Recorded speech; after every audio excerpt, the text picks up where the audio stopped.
Okay, so today I do want to briefly talk about the exam and talk a little bit about your grades and what I want to do next with that. And that should be maybe like 15 minutes of our conversation is going to be that. And then we're going to start working on a script that I just shared with you on GitHub to continue our analysis for today. Okay, so talking a little bit about our midterm.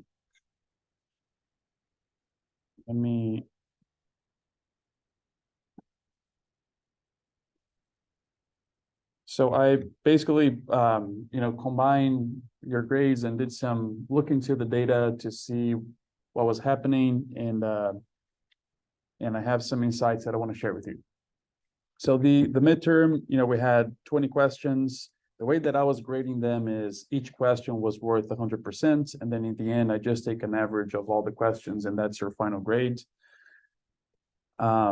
Most of the questions had multiple pieces to it. So sometimes, you would answer something correctly only for parts of that question, and then you would get a partial grade for that. As we announced in the beginning of the exam, the undergrads had the lowest score dropped. And something that I noticed, I had lots of questions during the exam about question 9. So question 9 was asking about which filters we can use with the yield data. And I realized that was probably, there was some clarity from my side lacking on the way that I wrote the question, and that was confusing. Even though some of you were able to answer what I was looking for, most of you did not. And at least that one I took on me. I took on that I wrote an unclear question. And because of that, I just decided to drop that question for everyone. Because it was confusing the way I wrote it. Something I noticed as well is, lots of questions had multiple pieces to it. And some of them had like a couple of questions within the same question, right? So it asks a question first and then a second on the same sentence. And, it happened more commonly than I was expecting, that like some of you were answering the first part fully, and then I guess maybe you didn't realize there was a second part and just didn't answer that. So of course you lost points if you didn't answer the full question. So I just wanted to, bring that up, that make sure that you read the questions fully, understand, what's happening there, what I'm asking, and so you don't miss points that you probably knew the answer to, but you just didn't answer. And the overall mean was 78.1%. So to tell the truth, when I was preparing this exam, I was not trying to be tricky. I was not trying to make the hardest exam ever. But clearly, at least in my head, it wasn't an extremely difficult exam, but I guess the grade was lower than what I thought it would be overall. And my goal here, as I'm always telling you, is for you to learn, is not to come to you and say, we got this grade, let me deal with it. That's not what I think. What I think is that this is an opportunity for us to review and revise what perhaps you missed. And really my goal is that you understand what you missed, and that you then, go ahead and learn that as we move forward, instead of just, saying the way it is. So I want to show you some quick grade distributions here. I will be posting your grades so your final grade along with your answer specific or question specific grades today. But this was the overall distribution. So we had the lowest was around, was just below 40%. The highest was just below 100%. And most of you were around 80%. If we come to the questions, so this would be the average for all of you across all the 20 questions. We see that, some of the most commonly missed questions were question 4. So let me just pull up the exam here so we can see what was question 4.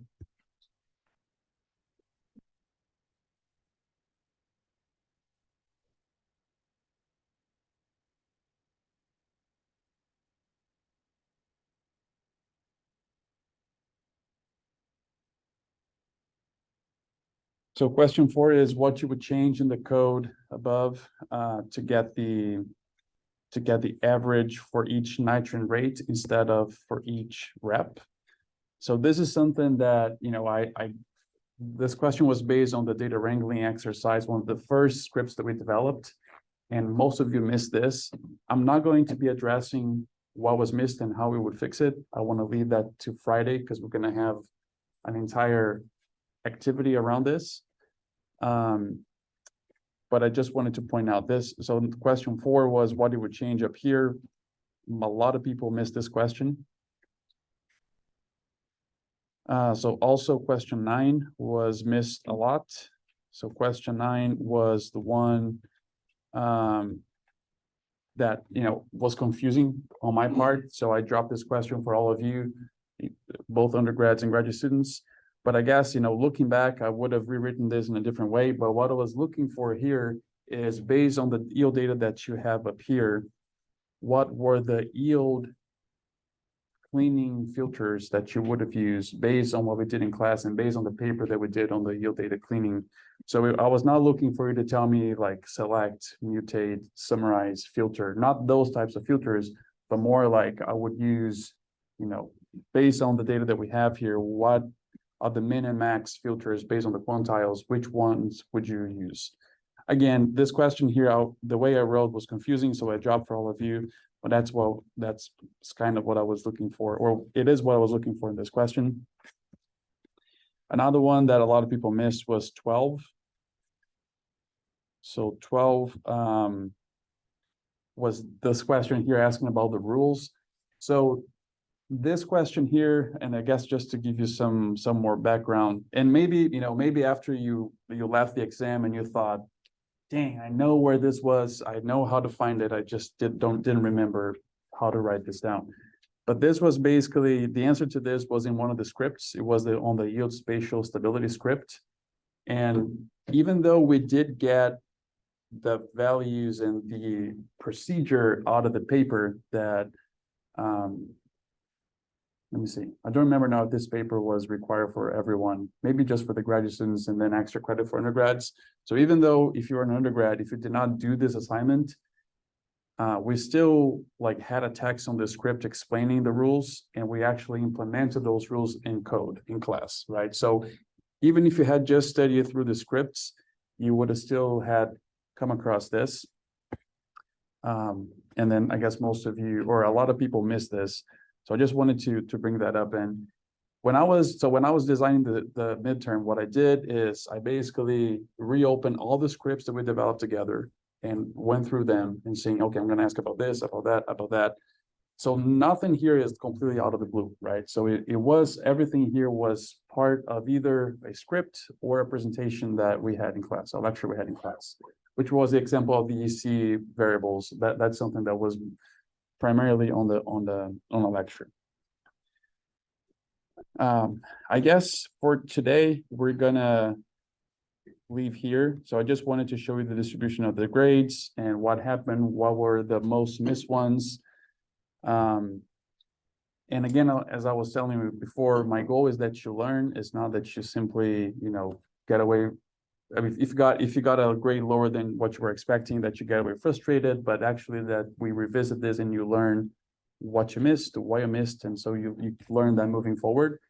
And based on that, we're going to be doing an exercise on Friday about this. So there will be some opportunity for you to improve your grade, which at this point, you don't know yet what that is exactly, but I will post that today on ELC. So you're going to be able to see that, and also which questions you missed most points. All right, yes. You got the like physical copies of other teams back or just on the LC? So I'm still thinking about that. And I guess the main thing is I could easily turn in the physical copy for you guys here in Athens, but then on the other campuses, I would have to scan, and it's like, you know, 20 or 9 pages for a lot of students. So I'm still debating on the best way to do that on an equitable way. So, you know, even like I wouldn't want to give you guys here in Athens the exam and then not be able to provide to other students on different campuses. So I'm still thinking about how to address that.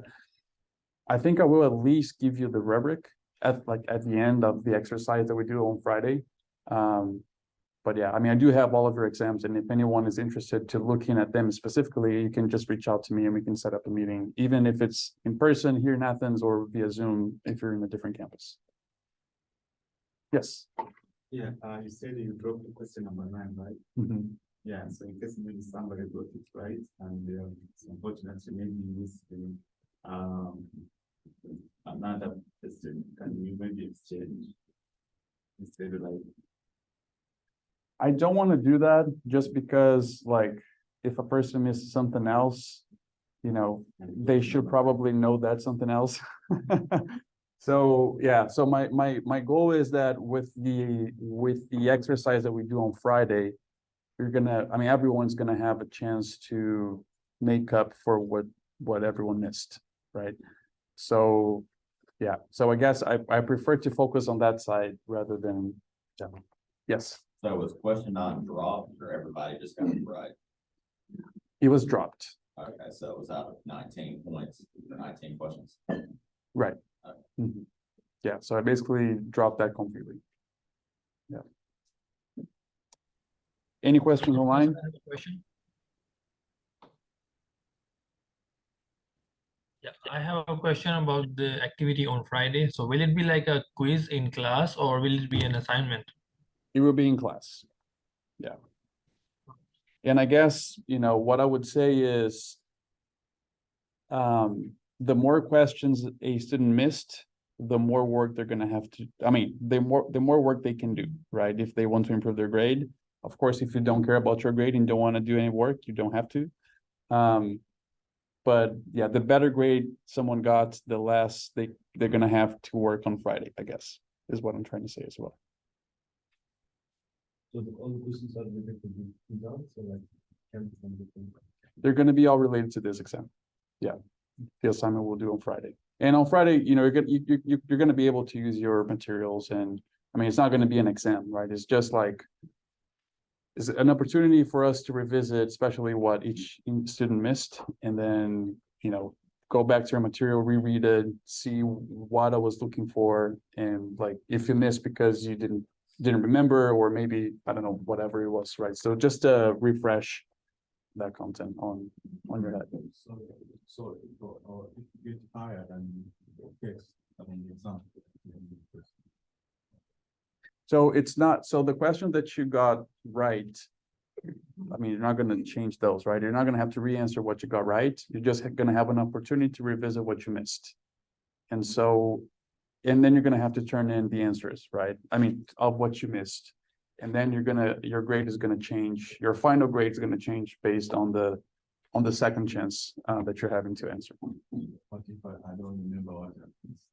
Yeah, so I'm gonna share, so in EOC, I'm gonna give you the final grade, but I'm also gonna give you question-specific grades. You're not gonna know necessarily what you missed inside that grade without seeing your exam. Which again, I'm not planning to just share your individual exams yet. But at least you're gonna be able to see which questions you missed some points, and then, you can, I guess, yeah, at least like your question specific grade, you're gonna be able to know. And then when we start this exercise on Friday, I'm gonna show the exam again, so you can see the questions again. And then you can work on them. But again, this is something that we're gonna be doing in class, right? So it's not a take-home assignment. I don't expect you to work on this before Friday or after Friday's class. All right. Any more questions? Okay, I don't hear anything, so let's move to today's exercise. So I did send you earlier, or right before class started, a new script. And I asked you to create so I guess let me take a step back. So I uploaded that to GitHub. If you have not downloaded your GitHub repo yet, do that.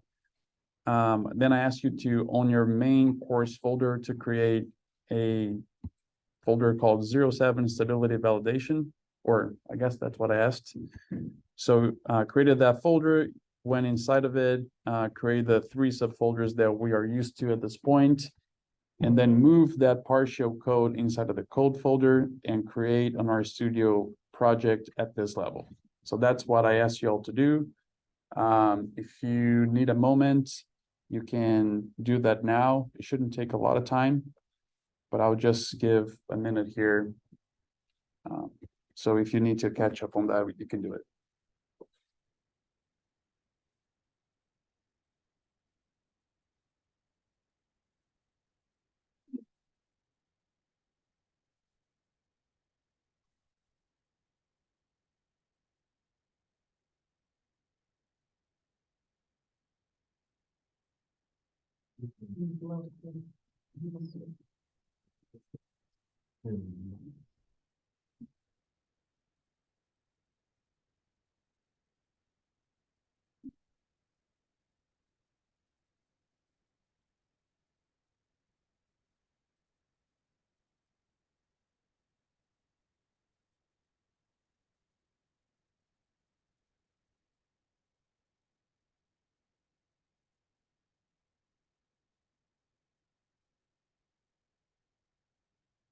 All right, so if anyone still needs some more time to set things up, let me know. I'm gonna start kind of slowly, so you're gonna have a little bit more time, but by the time that we get actually coding, if you have not been able to have enough time to create it, let me know. So assuming that you were all able to get to this point, again, the only thing here that I shared with you was a partial script. I did not share a data set as we've done a lot of times in the previous exercises, and that was by design. So if you come here and you launch your RStudio project for this exercise,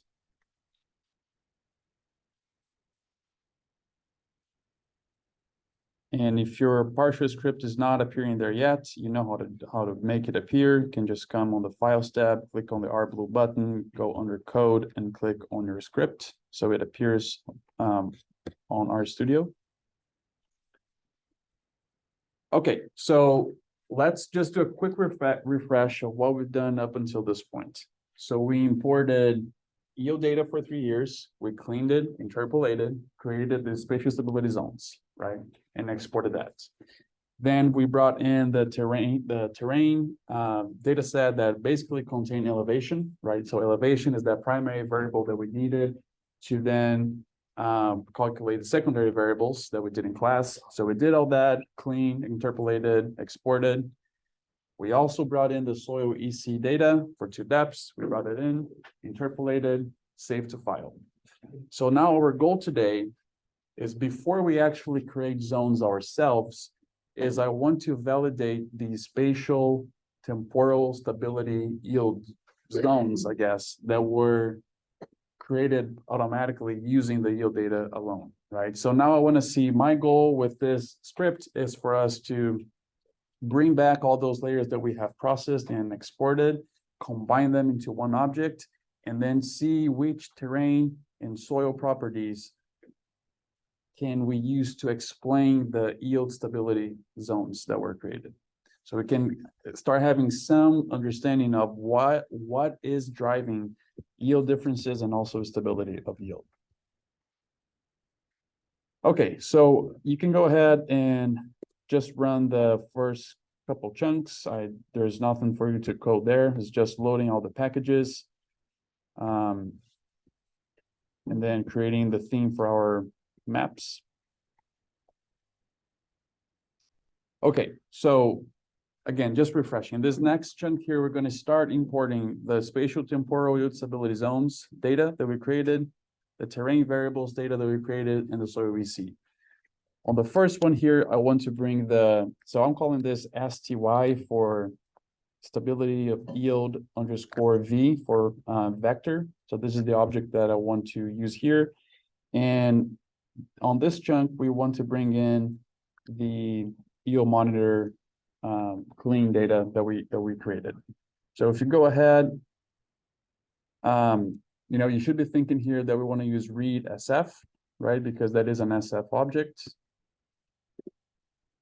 And if you recall, that layer was created on a different project, right? And again, we could do one of two things here. So we could basically go back on each one of those projects, copy those data and bring into the data folder of this current project. However, I do not want to do that because if for some reason, at some point, you go back to those projects and change that script and ends up changing that data and you forget to move that to this folder again, then you have different data across folders. So let's just go back into that folder where the data lives and bring it from there. So if you open and close quotation marks, so right now we are in the code folder of the 07 stability validation project, right? So we want to get outside of the code folder. So .. If we hit tab, now we are at the main folder of this project. I want to get outside of this project. So another .. Now I'm seeing all the projects that we worked in the past. I want to go inside the 04 yield monitor one. At least that's how I have names on my side. That's the project that we did the yield analysis. I want to hit tab again. I want to go inside the data folder of that project. And hit tab again. And there's a few things here, but the one that we want to bring is the one called sy_all.geojson. So if you were to go back to the script that generated this data, you're going to see that this is the final version that we applied the filters, we interpolated and did the stability analysis. This is the final version of yield at least. So if you run this and you print it, so it is an SF object. It is of type polygon. It is already on the proper coordinate reference system of UTM. So it is in meters. And the columns that we have here are the standardized yield for the years 2017, 19, and 20. We have the mean pixel standardized yield, the standard deviation, the coefficient of variation, and then the classes that we created, right? So again, this is, if you were to go back to the script that generated this file, that's where you would see the rules that we used based on the mean standardized yield and the coefficient of variation of that, and how we use that to classify into one of four classes of stability. All right, so we brought in the yield data. Now we need to bring into this script here the terrain and the soil receipt. So next one's going to be terrain. Go to the next chunk. We're going to use a read_sf again. And similarly here, we're going to have to get outside of this project and go inside the terrain project and get that data. So on my side, the way that looks is I need to do one time for .. to get outside of the code folder, another time to get outside of the current project, and then I see all the projects. And then we go inside the 05 terrain project. We hit tab to go inside of the data folder of that project. And we hit tab again, and what we want to bring is the terrain_v.geojson.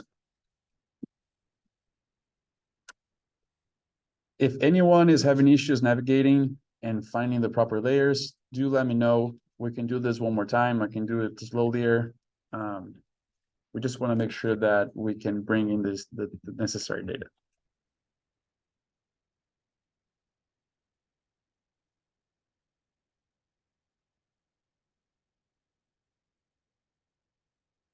All right, so if we run that and we printed, I'm going to go to the first panel here of the print. We see that this is also an SF object. It's a simple feature object of type polygon as well.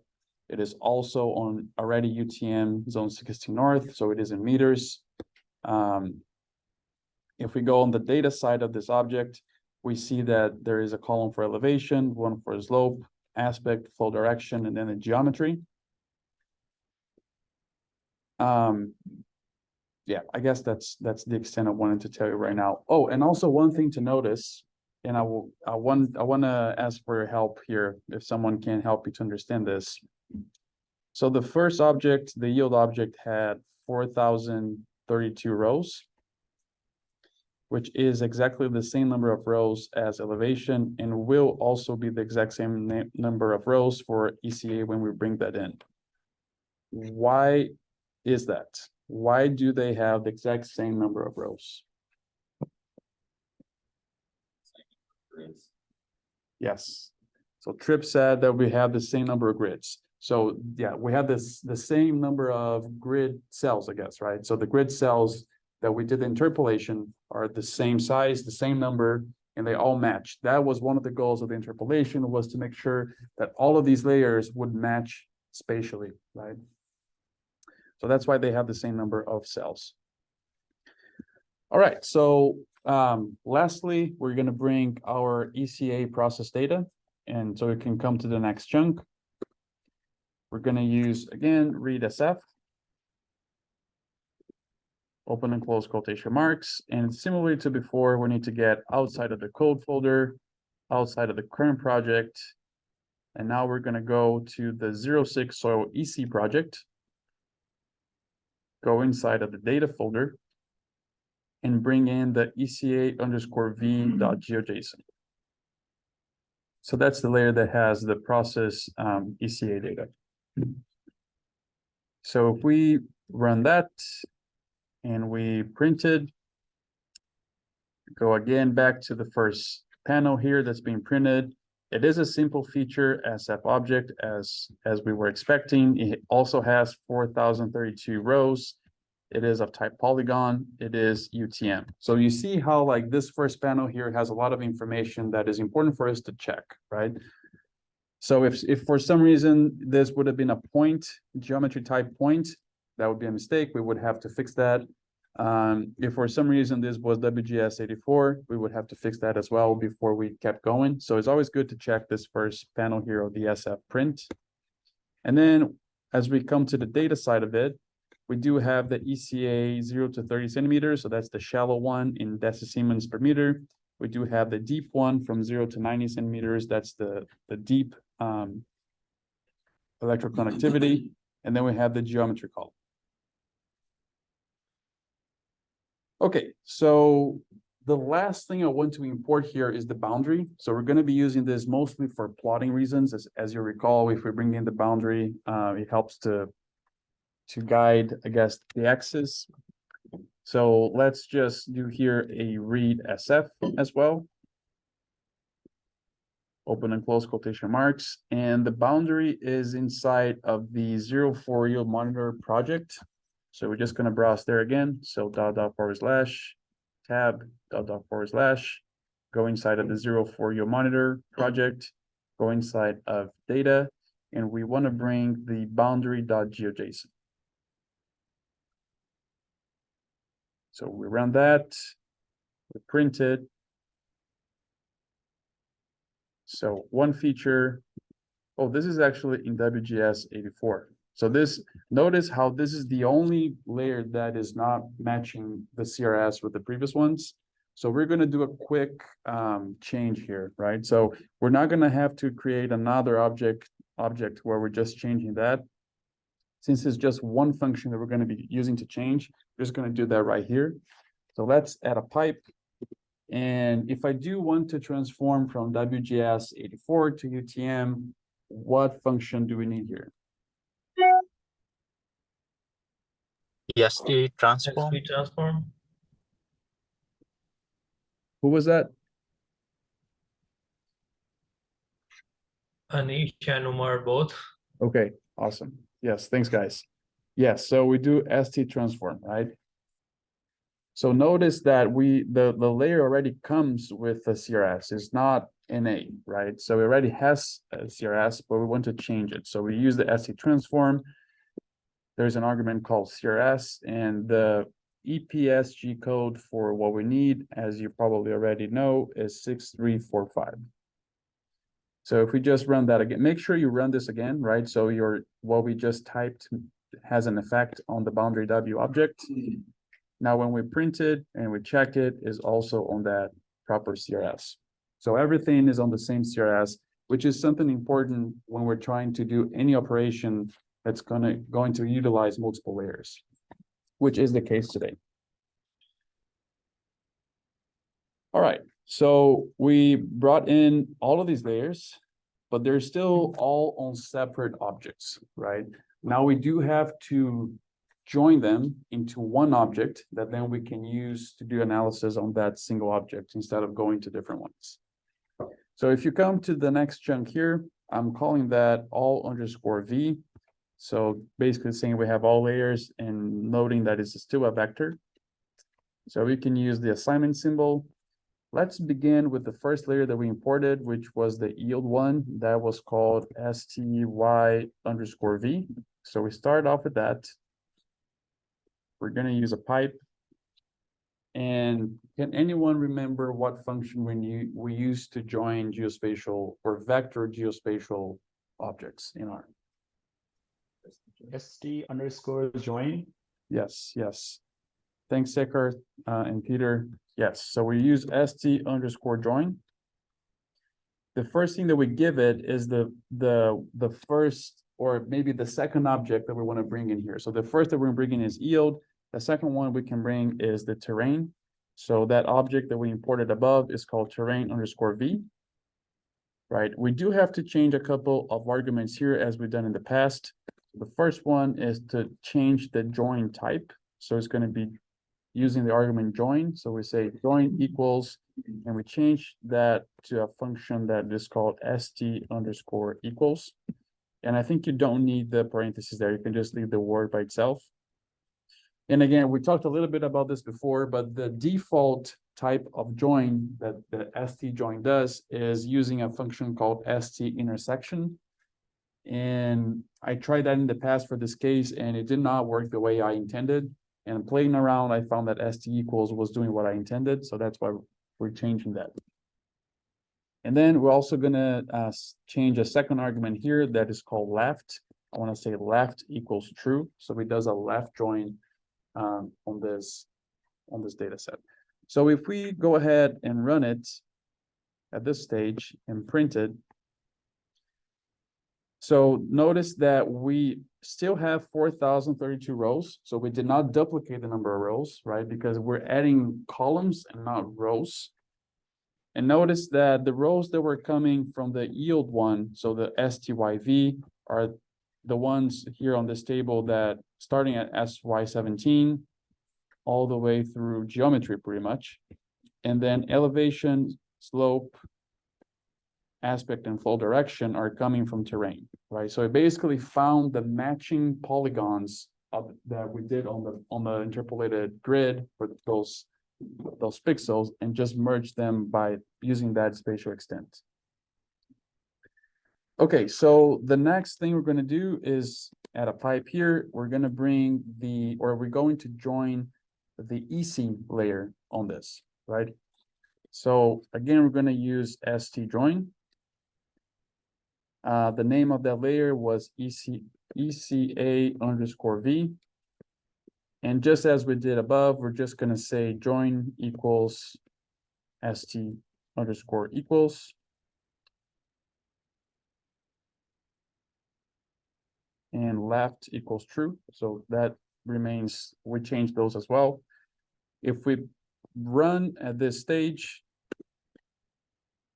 and we print it, still we have the same number of rows, which is what we would expect, but now we have more columns. The difference is that now we brought in ECA 30 and ECA 90 as two different columns in this data set.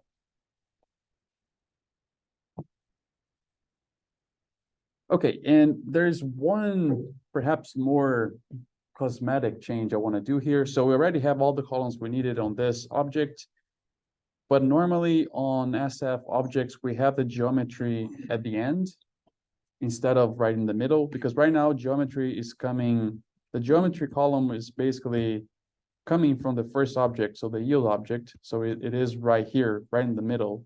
And then we have all the other data columns after it. I do want to move that geometry column to the end, so being the last column, because that's going to help us with some data wrangling down the road. And I just want to show you a quick function that does that we have not seen yet. It's not a super important function, but it just helps us to do this in a more efficient way. So if you add a pipe here, the function is called relocate. I think it's coming from the dplyr package. So we're basically going to relocate the position of a column. So we give it the name of the column that we want to relocate. So the name of it is geometry. And it has an argument called dot after. saying where you want to move it. I want to move this to the end, so be the last column. We can just say after there's another function called last call. So this function here finds what is the last column and basically replaces that for us. So you don't have to come here and see what was the last column. We could have simply said ECA 90 DSM, but this is a more automated way of doing that. So if you just run this now and you print it, it's basically what it was before, except that now geometry is our last column instead of being right in the middle of the object. And again, this is, for now, is mostly cosmetic, I guess, but it will become important to not have this right in the middle when we start doing some wrangling below. So the object all V on your side should all have 4,032 rows and 14 columns at this stage. If that is not the case for any of you, let me know, because then probably something happened along the way.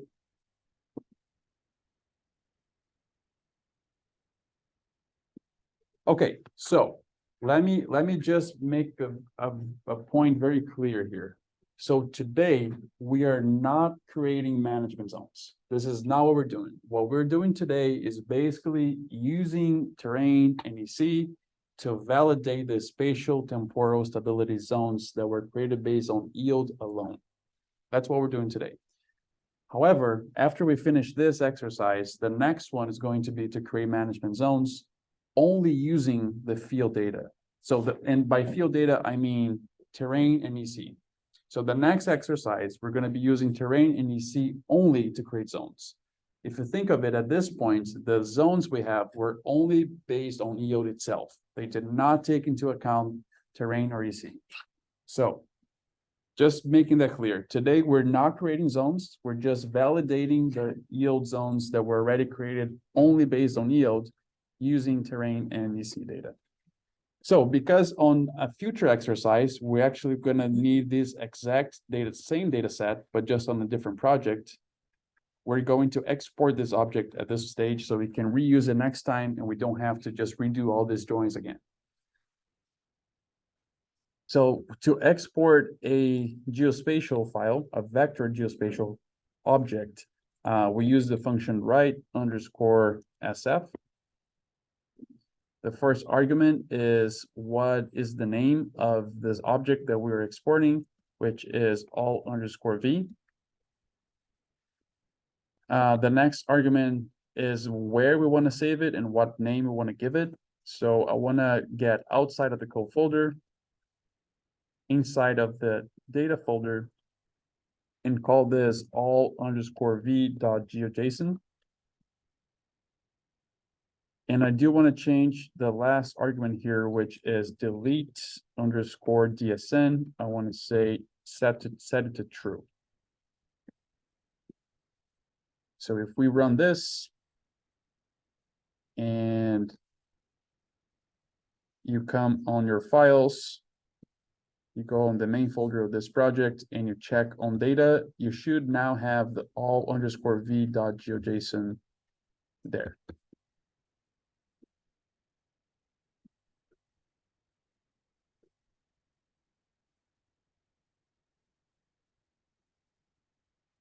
Okay. So we basically have the data we need to continue doing analysis today. And I do want to call your attention to the workflow. So notice how, regardless of what script it was, regardless of which type of data it is, you always follow a similar workflow as far as bringing data, doing some processing of that data. Today, we didn't do a lot of processing because that was already done. We only merged them. That was, I guess, the extent of processing. Now we're going to do some exploratory data analysis, EDA, and then after that, we're going to actually run some further validation analysis. So always bringing data, doing some processing, exploring it before you do analysis, and then doing some analysis. That's normally what the flow that works for every type of analysis. So the first thing here that we're going to do now that we have this data is just to check the summary, right? So go ahead, I left you the code there, just have to run it. So let's explore what we see here on the summary. It's showing basically all of these columns are being interpreted by R as numerical. Perhaps flow direction is the only one that should not be interpreted as numerical, because as we spoke already, these even though these are numbers, but they could have been cardinal directions, right? Which would be classes instead of a number. But so we do see, the statistical summary for each one of these columns.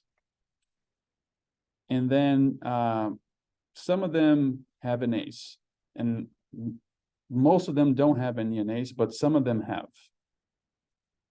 Right? So let me ask someone online and see if you can help me here just to understand what's going on. Kriti, can you help me here, or to think about it like, well, let me ask you this. Which columns are you seeing that have an ace on this summary? Aspect and also on flow direction. So we have an ace on slope, aspect, and flow direction, right? Yeah. Do you have a hypothesis, or do you remember why this is? The slope and aspect, like they didn't have the 4 directional information at the border part. That's why they didn't have the data over there. Perfect. That's exactly. Thanks, Kriti. Yes. So what Kriti said, and if you recall, the reason why we have an ace in the slope, aspect, and flow direction only is because these layers, these were the secondary terrain layers that we calculated based on elevation, and they work by looking at a pixel in the middle and looking at its neighbors and using the neighbors information to decide the middle pixel value. And for pixels at the boundary, you have data inside the boundary, but you don't have outside of it. So for some of those pixels, they become an A, so not available, because the function was not able to calculate that because it was at the boundary. So thanks, Kriti.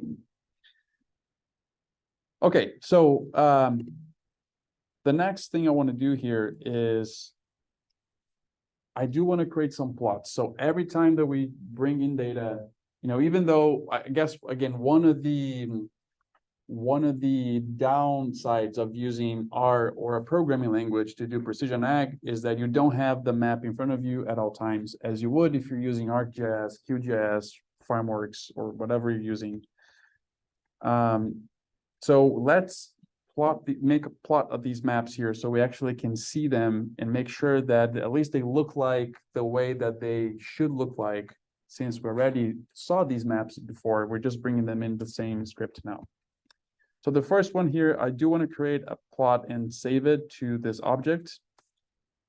And the first map that I want to help creating here is the one for yield, right? So let's go ahead and begin. So again, we always start with the ggplot function. We add a plus.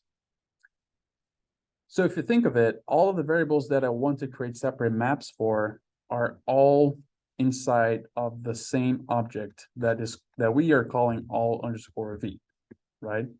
So if I tell you that my goal is to create a plot showing the st class variable that is a column inside of all v, what plotting function should we use to do that? Bo, what do you think?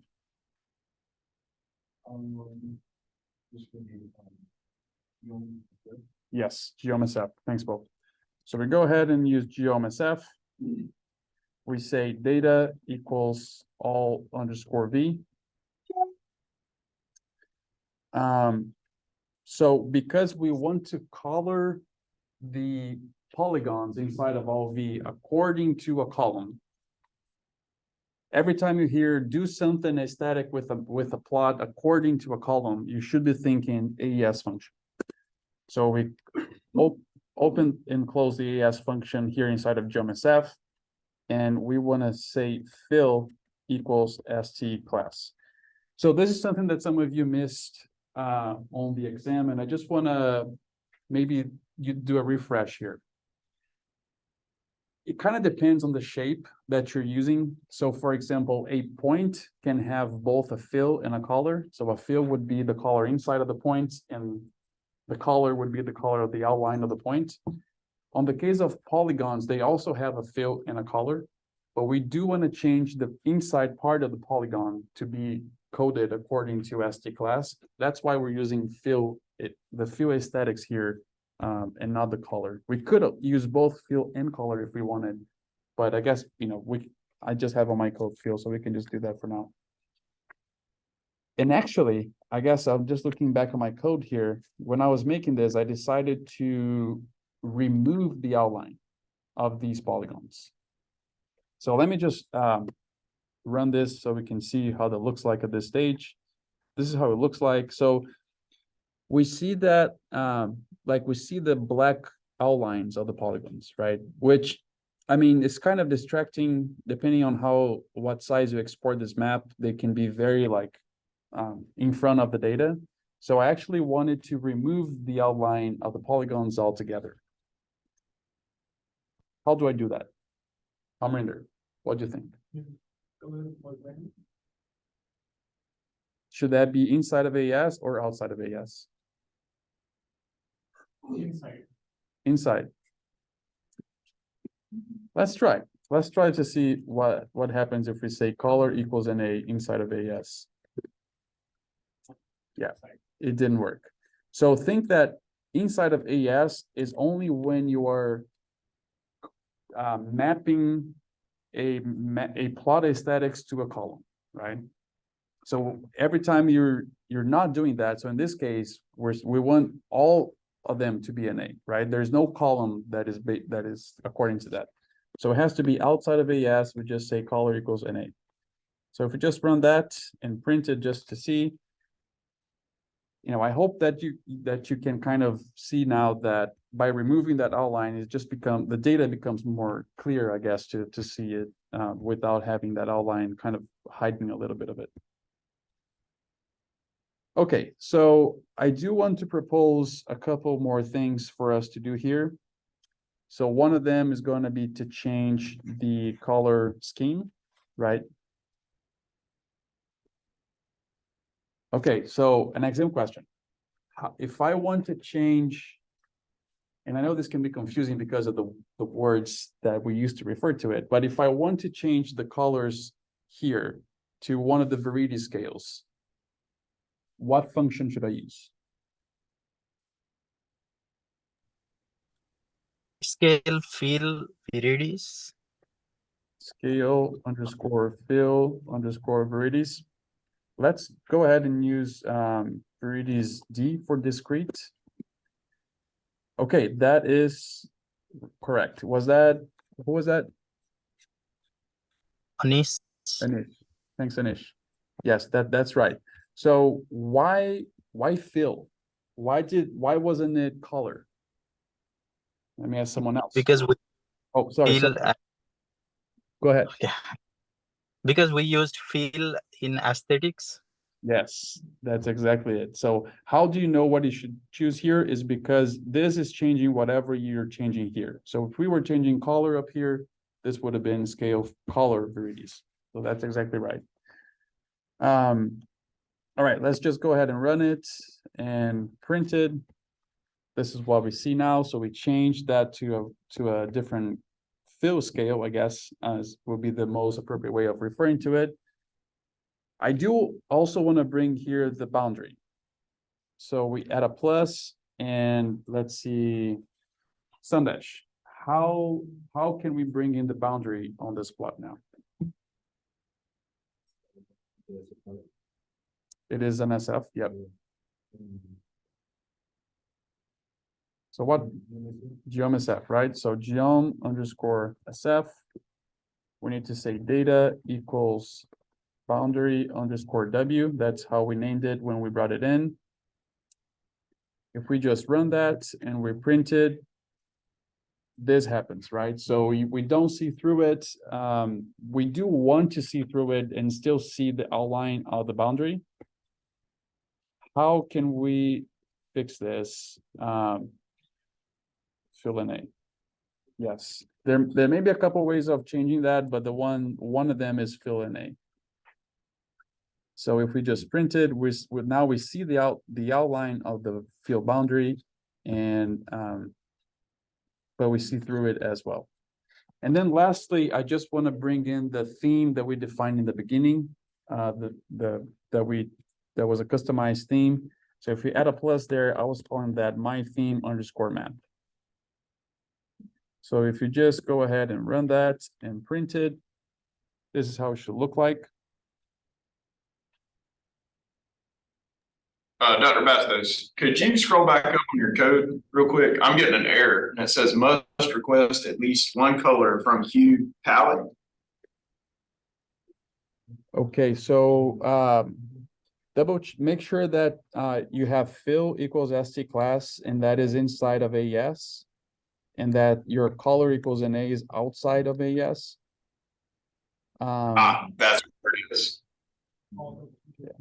Okay, sorry, I didn't see where you'd close that AES. No worries. Did that fix? Yes, it should have. Give me 1 second. Yes, got it. Sorry. No worries. All right.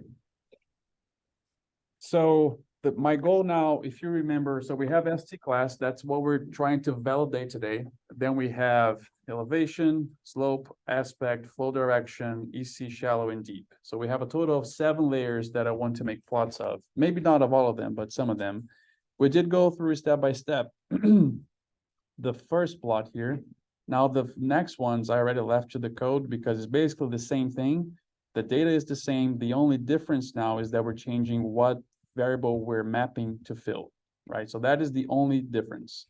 And I'm also saving the plot to a different object name as well. So if you go ahead and just run the next chunk, that should be the map for elevation.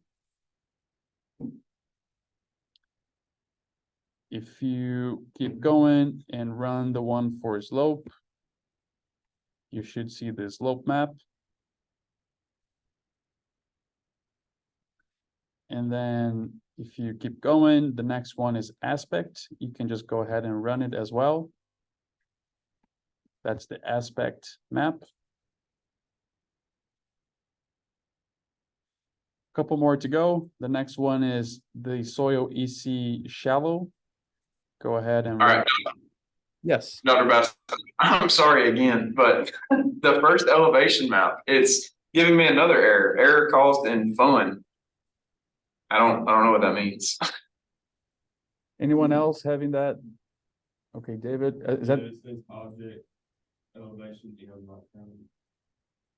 is that what it says on your is that Ethan?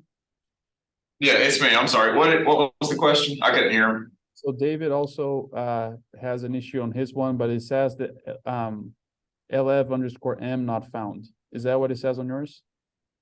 Correct. Okay, let me check David's code since he's here, and then I can more easily see what's going on. Give me a second. Okay.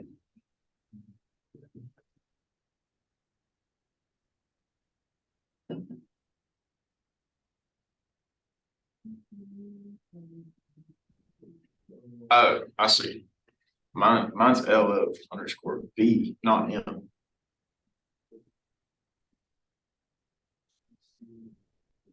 Guarantee fix it. Worked just fine. You're telling me we're still muted. Yeah, he's probably with. So here's something that I just want to show you all.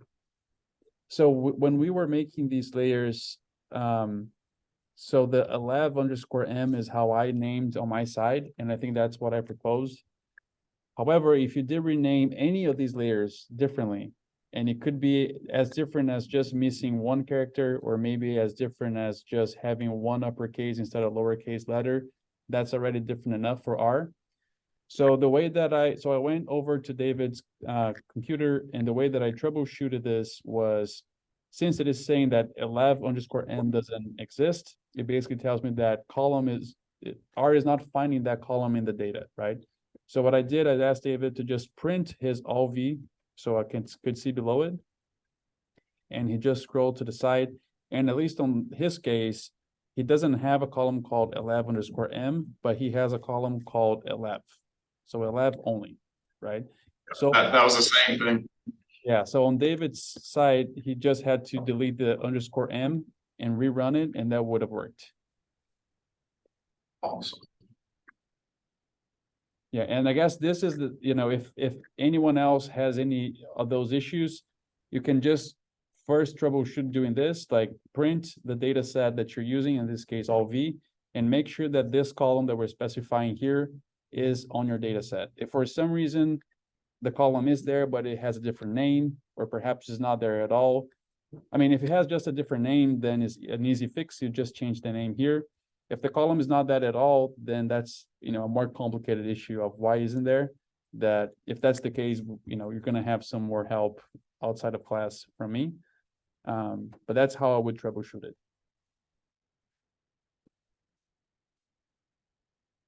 Okay, so elevation, slope, aspect, ECA shallow, and then lastly, ECA deep.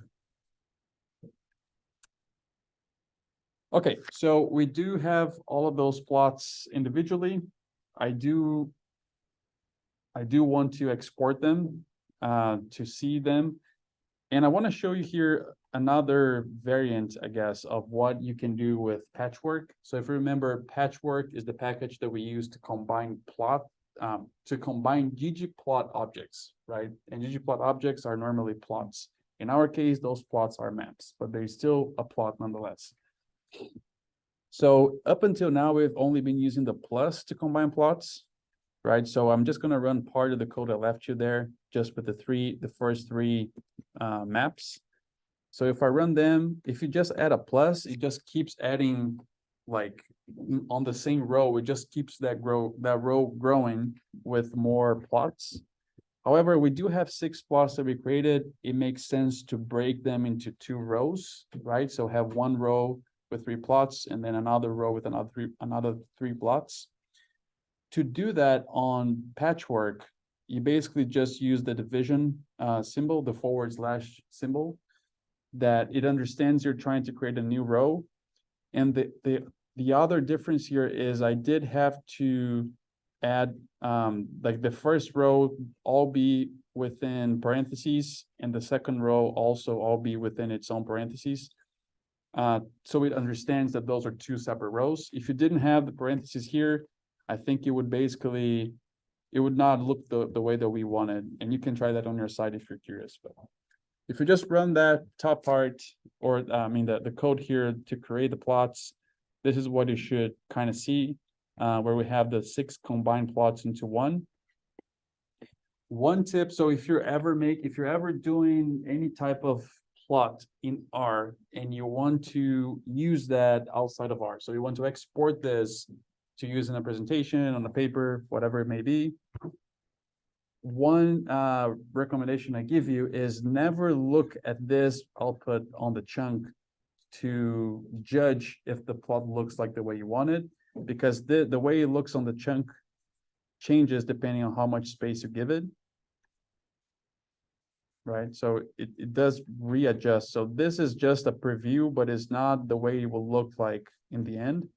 The way you would know how it looks like in the end is by actually exporting it, right? So I left you the code here. You can go ahead and just run that ggsave. That will actually export this plot to file. And then that's the one you want to check to make sure that your sizes make sense and that things look like the way they want, at least like on the resizing perspective. So if I go to output and I click on the all maps, this is how it looks like to me.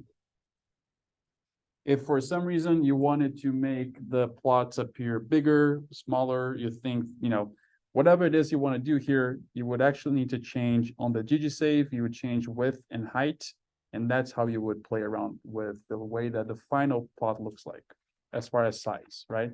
So let's say I wanted to do width 20 and height 10. It's going to look different for sure. Right, so that's how you would do this. So notice basically the size of the legend basically is what changed, and the maps are all more or less the same size at this point. Anyways, just wanted to point that out in case you do need to do this in the future. Okay, so we just went through all this code basically to create these maps, right? And again, always make sure you plot your data before you do something, after you do something. Plotting is the way that we check for things, right? I mean, looking at a table that has 4,000 rows is no help, right? You're not gonna learn much just from looking at a table that size. You do want to plot things and see how they look like. Okay, so let me ask someone. So we do, if you think about it, now we're trying to see. So ST class is our spatial temporal yield stability classes of high stable, low stable, medium stable, and unstable.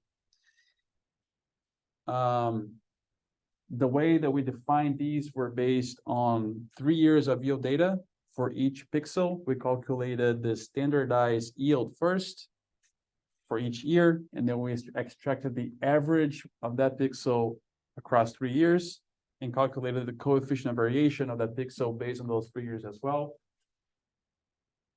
Now let's talk a little bit about the rules. If you got this right on the exam, perhaps don't answer right away. Let me try to, and I don't remember who got this right or not, but let me see who can help me here to remember how was high stable, well, how was unstable defined? What was the rule that we applied that we said, if this is true, that pixel is unstable?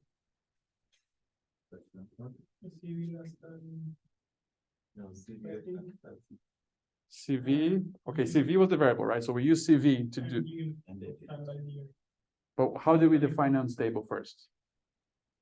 So you were saying CV, Amrinder. CV plus standardized CV. Because first we get median of all the Okay. So we're on the path, but standard. First we standardize it, then we got median. Is greater than 30%. yes. If CV was less than 30 and it is less than 80.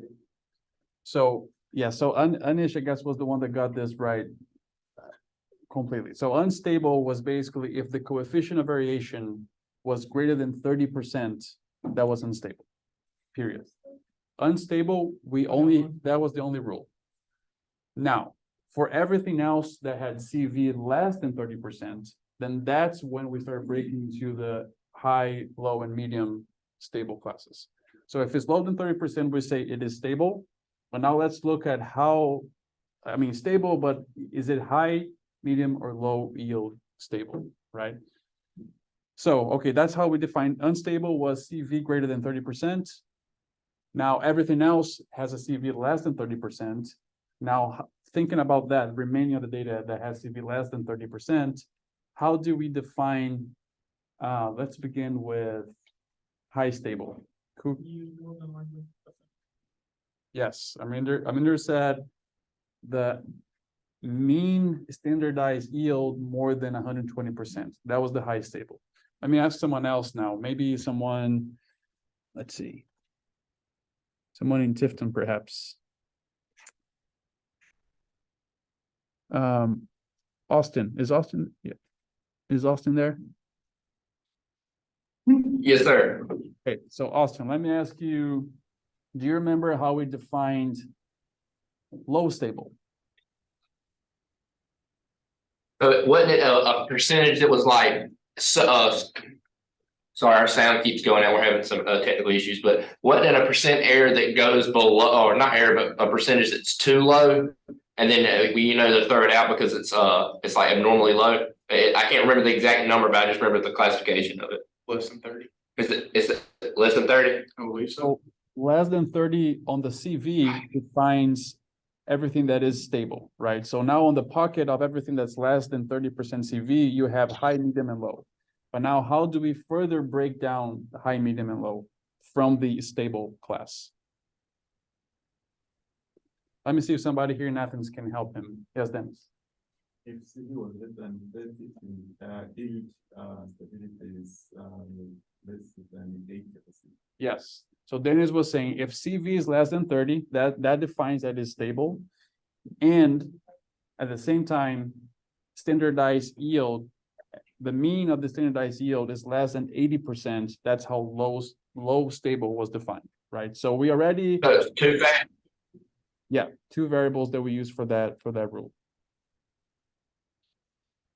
Yeah, so, okay, we talked about how we define unstable. We talked about how we define high stable and low stable. We're still missing medium stable. Alexis, what do you think?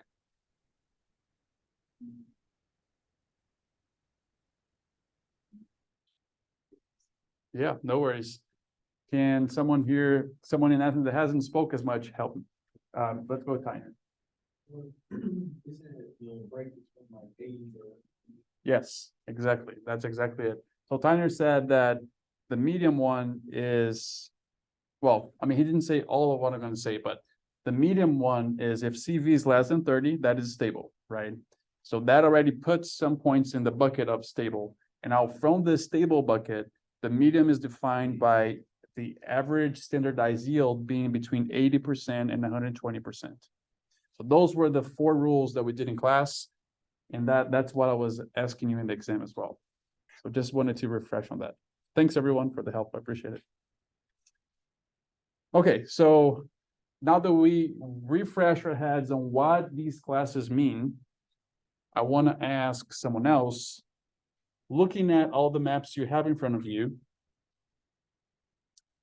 can you see any patterns? Like, can you see that perhaps on the unstable areas, you have a certain type of VC or a certain type of elevation slope or aspect, or maybe a different stability class, like if you want to think of the high stable, or maybe the medium stable, or maybe the low stable, I guess, doesn't really matter which one you look at, but can you find any patterns just by looking at this that you would expect to hold true when we actually do an analysis to validate?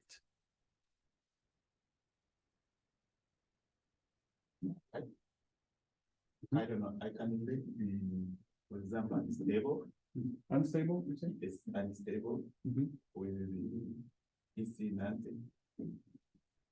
Okay, so Dennis is saying that unstable seems to be where EC9, so unstable pixels being where EC90 is lower, perhaps, right? Yes.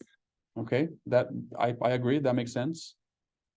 Can someone else visualize something else beside that relationship? And also the elevation, it's lower in that part. Yes, yes. Was that Umar? Yes. Thanks, Umar. Yeah, elevation is also lower here, right? Where we have more unstable pixels. I agree with that. Yeah, I think like, so for this field, the medium stable really dominates, right? The majority are medium stable, so it's a little bit more difficult to make those clear-cut connections just by visualizing. But this doesn't have to be necessarily this way. If you read the paper on the stability analysis and you recall, so that paper did this analysis for 3 different fields, and they had different proportions of different classes for different, excuse me, for different fields, as you would expect. In our case, I guess just the way that our yield data was, you know, medium is the majority here, but that doesn't have to be true for all fields. All right, so okay, let's just close that. And let me see. So it is 10:19. I think we can get through this here maybe in the next, and by today. I do want to just, you know, since we are at a nice break point, I do want to give you all 5 minutes if you want to stay where you are, if you want to go to the restroom, if you want to stretch your legs. So now it's 10:20. Let's continue again at 10:25. Just give you a quick break.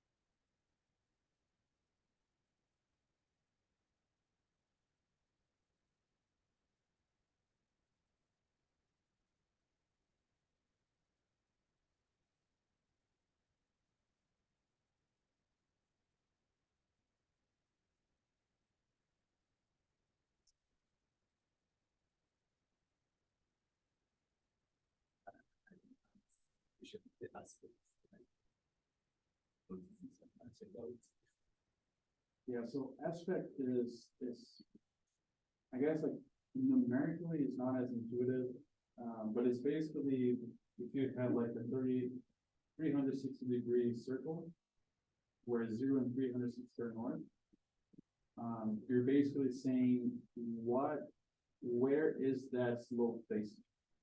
Right?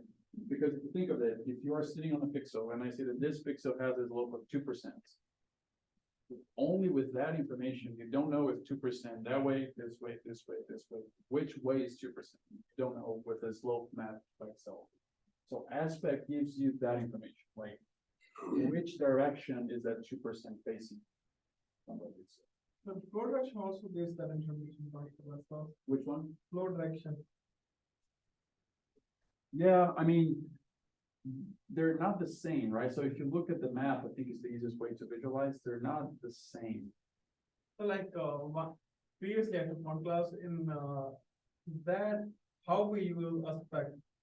So like if we see the university, so we see that which objects is I'm standing at this point, which objects I can see out of that without any obstruction. Yeah. Maybe one could be that use of aspect. Yeah. Yeah, I guess in this case, I mean, we could go back to the documentation and see like, where is the standpoint that they're assuming for when that is calculated, so on that algorithm.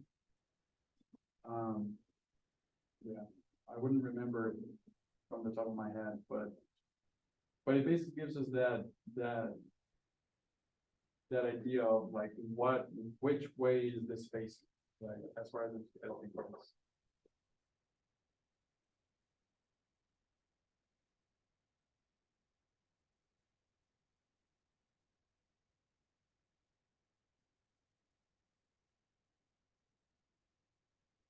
Yeah, I think that, because we went through this in more detail last year, and I'm just thinking that, so the documentation explains this, but I think is basically what that is doing is like looking from above, right? So looking from an azimuth of like 90 degrees, or not 90 degrees, but looking from above down, how are the faces oriented and what is shading what, right? So if we do like check the aspect map, it kind of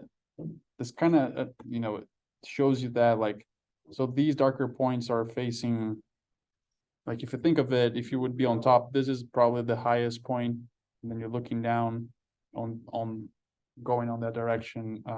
So these facing south mostly, and Like these you facing. mentioned in class that this is always from sunshine or any light source through on the south.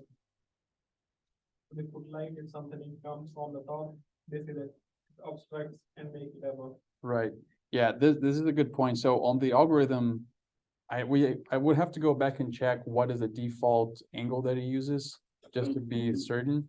But it does assume a given angle, and if you change that angle, that default angle to something else, it will change the aspect values as well. Yeah.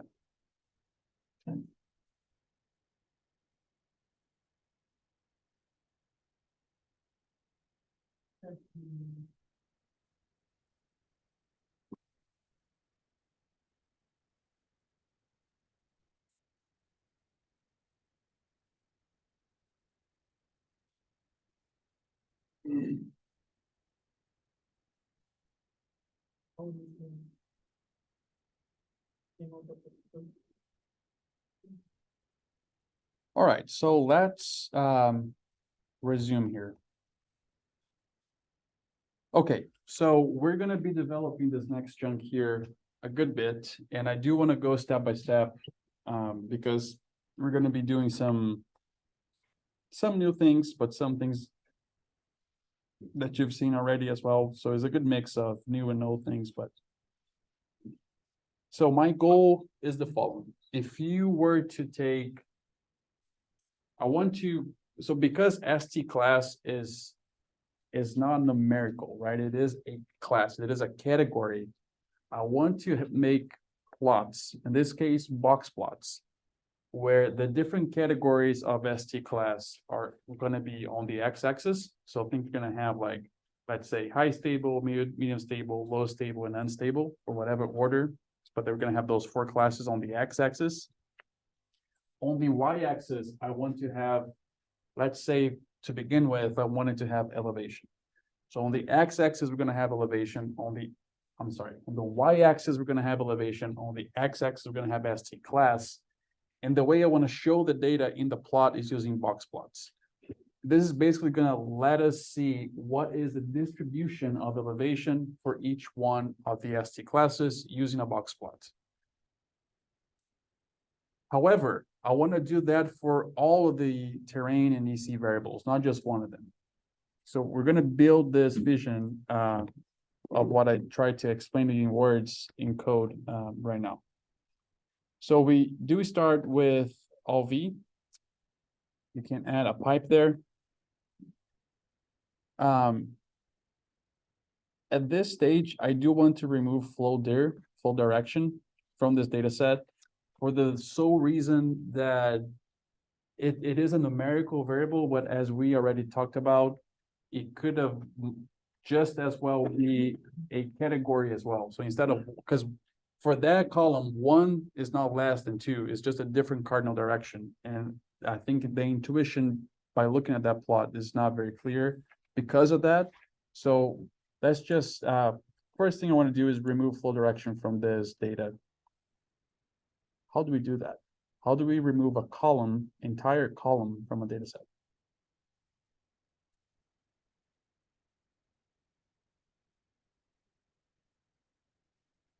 Any thoughts? Just don't select. Yes, well, okay. So Yeah, was back. that Anish? Yes, sir. Okay, thanks, Anish. Yeah, so we could, so, okay, the function we're gonna use is select, right? So let's just start with that.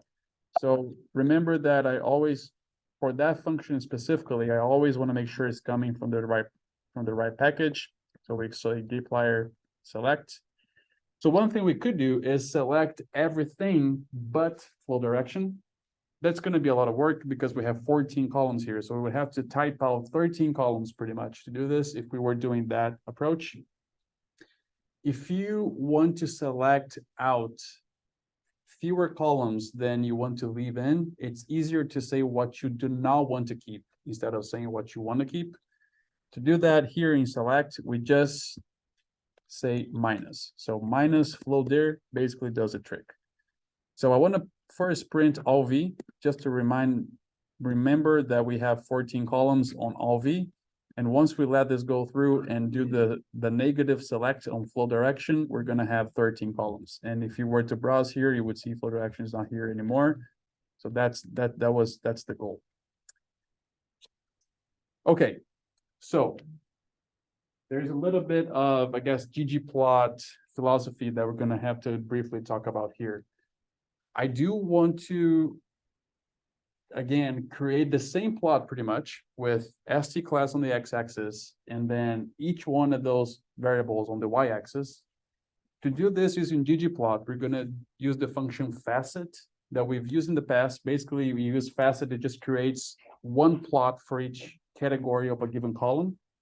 In our case, that column that we're going to say facet over this column is going to be a column that has the names of the variables that we want to have on the y-axis. I know that was a mouthful, let me say that again. To do that plot quickly, just create, in this case, 7 plots with 1 line of code. We have to use the function facet, and that function requires that this data set have a column that says the number of the y-axis variable.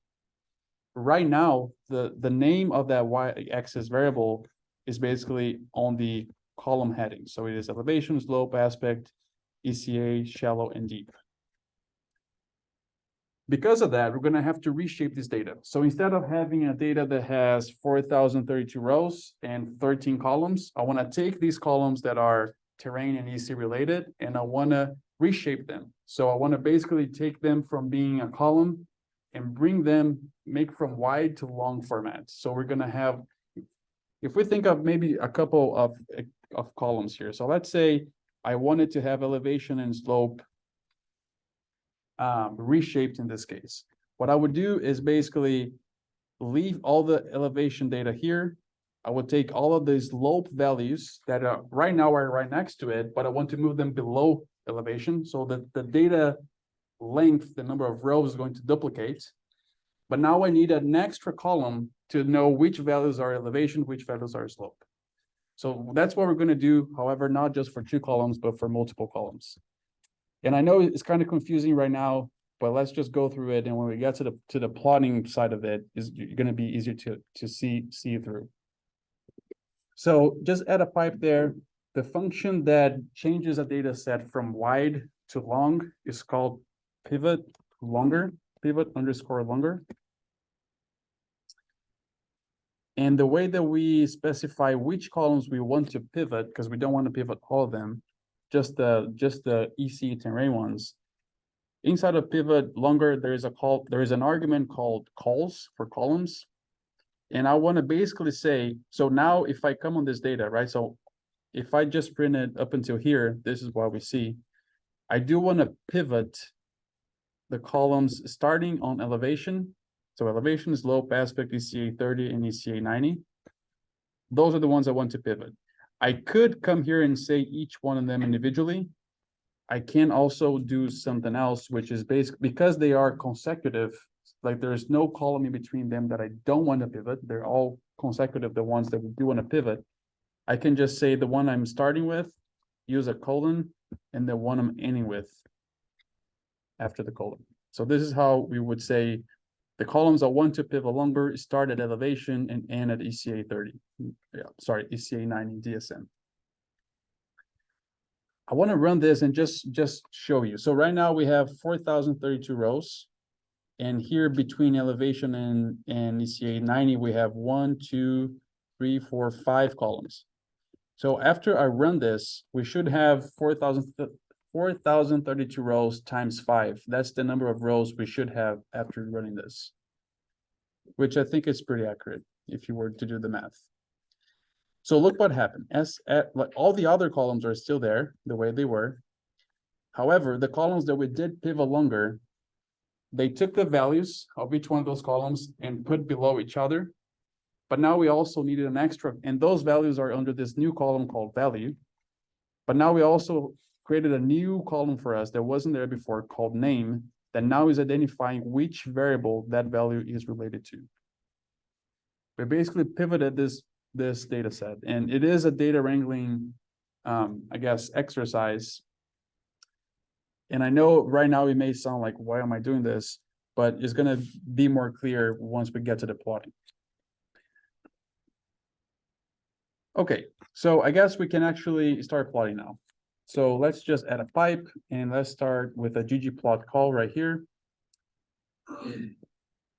On the ggplot level, we can open a AES function right there. And as I was telling you, on the x-axis, I want to have a column. Sorry, Professor. Yes. I'm having an error in this chunk for pivot longer. The error says error in build longer spec, and it's asking for names to argument and values to argument.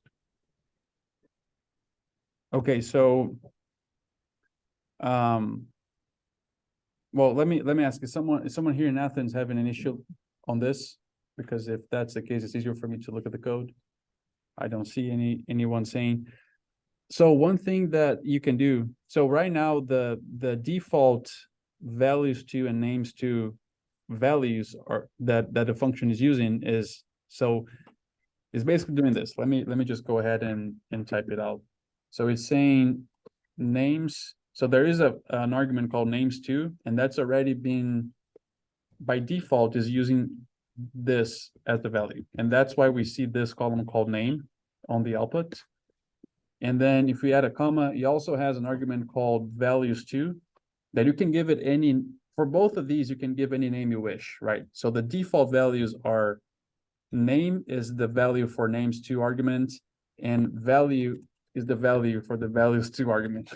And that's a weird sentence to say. But that's basically what's doing by default. So you don't necessarily need to specify these two arguments if you're okay with the names, name and value. Of course, if I wanted to change this column here to have a different name, I wanted to call this variable, for example, I would have to change that here. But I don't care about that right now. But this is how you would change that if you wanted to. I guess, Omar, on your side, I'm not sure why that's happening. But if you try to specify these arguments, does that fix? Yeah, it worked. Okay, Thanks. all right. So I'm going to delete them on my side because they're not really needed. Again, I'm not sure why on your side it was required. Maybe you have a different version of, I think pivot longer comes from dplyr. Maybe your dplyr version is different and there's a difference in that. Anyways, we can just keep going. Okay. So now I want to create a plot, right? And here, as I was telling you, I do want the ST classes on the x-axis. So we say x equals ST class. We still have that column in the data. And now you can say comma, and what do we say that goes on y this time? So I told you before that I wanted the y to have the values of each one of the variables that we're plotting, and those variables are, elevation, aspect, slope, we see shallow, we see deep. Looking at the data, right? So you always have to say, relate this to columns on your data set. What is the column that has the variable I want to specify for y on this case? Yeah. Okay, so Bo said name, and who said something else? Was that Dennis? Okay, what did you say? Value. Okay, so what happens? I know that at this point, this is confusing because we haven't gone through this entire exercise, but the answer is value, right? And we're gonna see, we can do, let's first complete the next row, and then I wanna change that to name, so we do that test and see what would happen. But yeah, we want to have the value on this y equals value at this stage. So if we just do that, you know that ggplot gives you an empty canvas. You have not asked it to create any data or to show any data inside yet. But we do see that we have values here on the y-axis. We have the ST classes on the x-axis. That's what we would expect at this point. I do want to create box plots. So let's add a plus. I want to ask for a geom box plot, right? So if we run this at this point, this is what we have.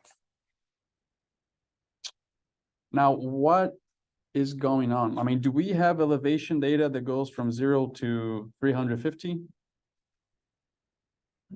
Why do we have such a large range of values on this y-axis?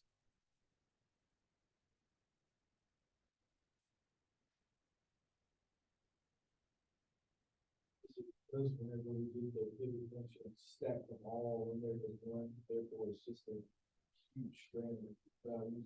Yes, that's exactly it. So Tanya was saying that the way that we did the pivot, we basically have one column that's called value that has values for all the variables, right? So all those different, so we're basically comparing on the same plot at this point, elevation, aspect, ECA, all of that is all falling within the same box plot for a given ST class. So that's exactly it. Thanks, Tanya.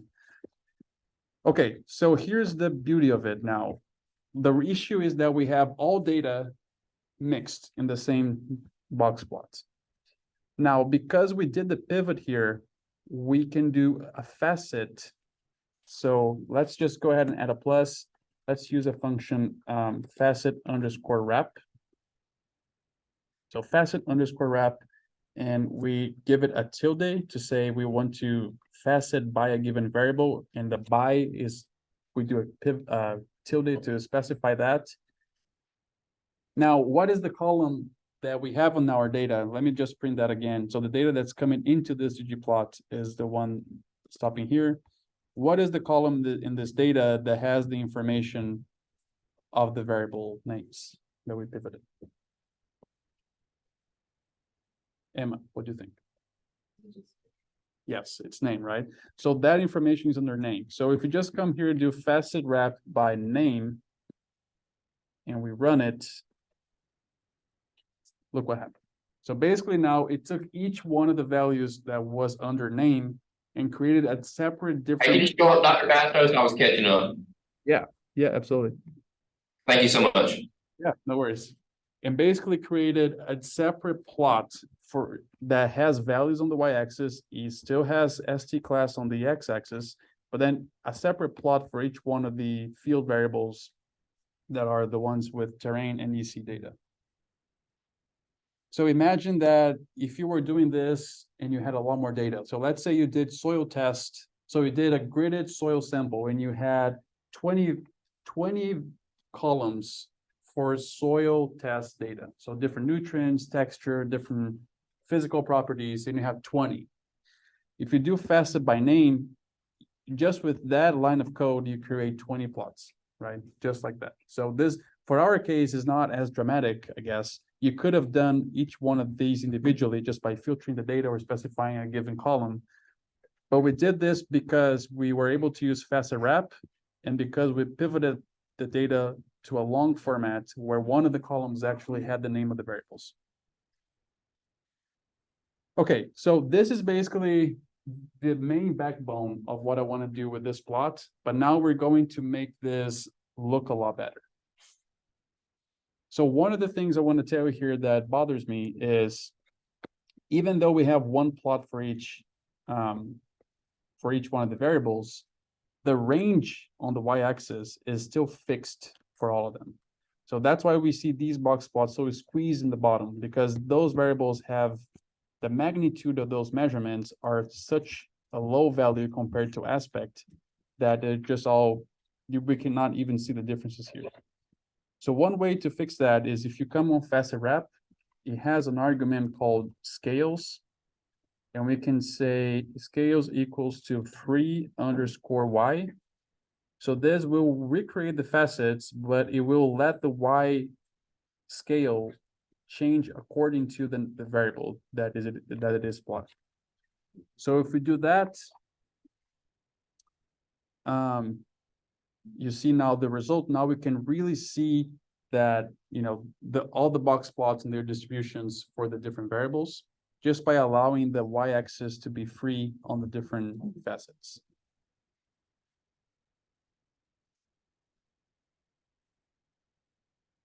Okay, so let me see, I have a lot of things here I want to change. So one of the things I want to change here is right now, I cannot really see the labels on the ST class labels on the y-axis because they're long labels and they're like overlapping each other. So I kind of know the high stable is here. I don't really know what the two ones after it are. Maybe the last one is unstable. So one way to change this, and again, so this is the backbone, right? So this, we could have stopped here and just look at the box plots and maybe infer about what's highest, what's lowest, what's impacting the classes. We could have done that, but I do want to show you, take the time this one time for us to go through how we would make this more informative and also more professional looking. So I do want to change the way that the x-axis text is appearing here. Right now it is right on top of each other. What I want to do is tilt them so they don't overlap, but they are at an angle on that axis and we can really see what's happening. So to do that, we're going to use a plus at the end. We're going to call the function theme. So if you hit tab when you're inside theme, there's a whole bunch of things we can change about the way that a plot looks. What we do want to change here is the angle and the position of the x-axis text. So there is an argument called axis dot text dot x that refers exactly to that. And that in itself, the way that ggplot thinks of it is that is text, right? So for us to change a text feature inside of the theme function, we need to use a function called element text. And there's a whole bunch of different elements. So there's blank, grub, line, rectangle, and we need the text one.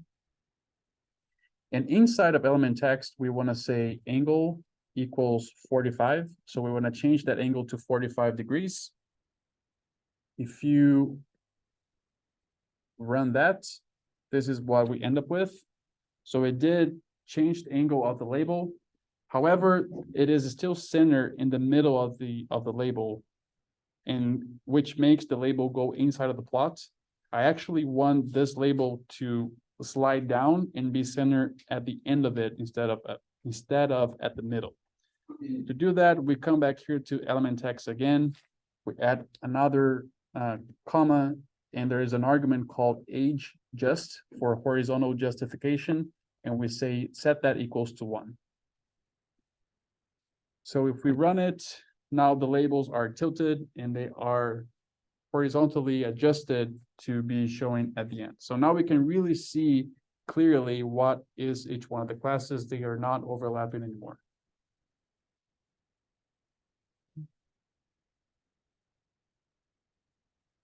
Okay, so the next thing I want to do here. Hey, Dr. Bastos, I'm sorry about this, but my y-axis also, put them at 45 degrees. Okay, so what happens is you probably had here on the theme, you probably specified axis Yep. by text. Today is not my day. I am so sorry. Oh, no, that's completely fine. That's normal. Yeah, so what happens is all of these arguments inside theme, so they have a variant that is like, let's say axis text, and that applies the change to all axis texts, right? But you can change them individually by axis. So we just have to end up with X, or maybe if you want to change the Y, you could specify .y. But that's probably what happened. And it's no worries. It's a common problem. Okay. Another thing I want to do here is I want to add some color to this plot. So I want to color the box plots according to ST class. There may be a couple ways of doing this, and I want to ask someone to help me. How would you do this? If I tell you I wanted to change the color of the box plots, all of them, according to ST class, where in this code would you change? Say that again. We need to add aesthetics because now we're going inside it. Yeah, so we need aesthetics, right? But where? After geom box plot. I think in the geom box plot line.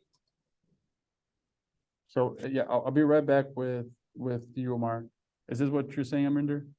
Yes. Okay, Inside. so this is outside is not gonna work, right? It has to be inside. So I think what Zumar just said, we use A as inside a box plot. And I want to change the fill. So box plots have color and fill. You can change both. I want to change the fill. And then we're gonna say fill equals to what?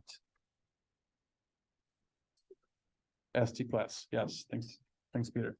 So we say fill equals to ST class. We do add some fill to it. This is what it looks like. However, one thing is that if you think of it, it's okay to have this legend here, but at the same time, it's not needed, right? Because whatever this legend is saying is already on the x-axis. That is not always the case. Sometimes you color according to things that are not appearing in the plot yet, so you do need a legend. In our case, I don't need the legend to know that red is high stable, because every plot that has high stable, that is red. Meaning that I can basically remove this legend and give us more space for the actual plots. To remove a legend, there's maybe a couple ways to do that in ggplot. I want to show you one of them, which we again come on the theme function, so we don't have to type it again. We already have it once. You just come to the end, or in between the last two parentheses, we want to add a comma and hit return just to break the code a little. And there is an argument called legend.position. if you just say legend opposition equals to none in quotation marks, that basically removes entirely the legend. Okay, so we did add some color, but we did not want the legend because that was redundant information. Other ways I just want to show you that you can use this if you're making plots for your research. Let's say I wanted to have a legend, but I wanted it to be in a specific part of the plot. So you can also change this none to bottom, up, left, and right. But let's say I did want the legend to, I mean, if I thought this legend was useful and wanted to keep it, but wanted to change to the bottom of the plot instead, I can just say bottom, and it just changes to the bottom. I can say top as well, left and right. So I just wanted to show you some other options that you have here. In our case, I just really want to say none. I don't care for the legend because it is redundant information for this plot at least. Okay. All right, so maybe the next easiest thing is I do want to use a Viridi scale. I've been trying to use that as much as I can, as that is a more inclusive type of scale to use. So let's just, I mean, it can be anywhere in this code. You know, it could be right after the box plots, but it can be anywhere. I just want to change that to scale underscore fill, and it is fill because that's what we're changing on the aesthetics of box plots. Fill Virides underscore D for discrete. So that's what I want to do. And I also want to change which Viridi scale I have. So if you just run this, we can just go ahead and run it so you can see it uses this scale that we've been using. That is the default Viridi scale. But Viridi is actually, this function has maybe like 8 different scales. And the way that we change them is it has an argument called option. So option ranges from letter A to letter H, and it is uppercase. So I want to use option C. Make sure C is uppercase. And this was also the same color scale that we used when we made the maps for ST class, if you remember. So that's why I wanted to keep that consistency. All right, so a couple more things here that we have not seen yet, and I am sure you're going to run into this when you're doing your own stuff if you keep using R for that. So one is, if I look at this map, this plot, I'm sorry. So it starts with high stable and then goes to low and then goes to medium and then unstable. This order is not logical, right? It doesn't make sense that you have high, low, and then medium. It would make more sense to have high, medium, low, and unstable, or perhaps unstable, high, medium, low, or some version of that where at least the high, medium, and low makes sense in that order that you would expect for it to be, which is not what we have right here. How do we change that? So that is one of the things that what we do reflects on the plot, but it's not a change we make in the plot itself. It's a change we make on the data level that gets inside the plot. So to do that, come on your code here. Right after that pivot longer, I just want to hit a return. And so remember that here at this level, we're still working at the data before it gets into the ggplot. So this changes at the data level. So we basically have to change the levels that ST class appear, and the default order is alphabetical. So that's why we're seeing high, low, medium, unstable, because this is the alphabetical order that is ordered, and that's the default for every variable that is categorical or a character. So let's add a mutate here. I want to basically change the levels of ST class, and I want to overwrite. So I just create a new column that is basically overwriting the already existing ST class column. And we're going to use a function called factor. So this function we've seen before, where we just basically say factor and then the name of column, and this transforms that column into a factor or a category column. This by itself doesn't change the ordering of the levels, but inside of the factor function, so right after ST class, you can add a comma. Let's just hit some returns to break the code and be able to see it better. It has an argument called levels. So it is an argument, right? It's not a function. If it tries to give you a function, just ignore it and type levels equal. And here we can give the right order that we want these levels to be.